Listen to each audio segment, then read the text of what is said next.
Una-unaan na ay bulan ug adlaw pero imong agtang ang pinakasinaw. Hinom diya oy, kita ag kumo ron. Ikasuko ba sa pansyang bagong imong nang akong sumbagon?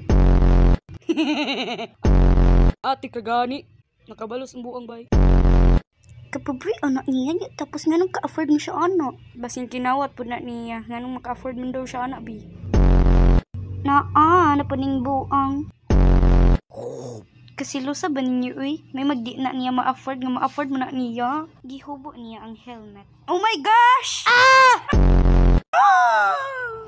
Hala, nagbago naman! Uyabad ako! Di jud ko mo to, uy. Basin di plastic surgery na. Nagpalit na siya makeup para magwapa nagsasamot. Suya lang mo kay di mo ka-afford. Di man po gani kakabalo mang labas yung panty. Ilom ragod diya, giulaw-ulaw ra jud ko nimong buang ka. Akong kape! Bahala na to, bito to'y lami. Kaya ni siya nagtanaw. Ay, adto na tagsulod, tara. Murag lahi siya niyang gitanaw ba? Tanaman ka sa ako.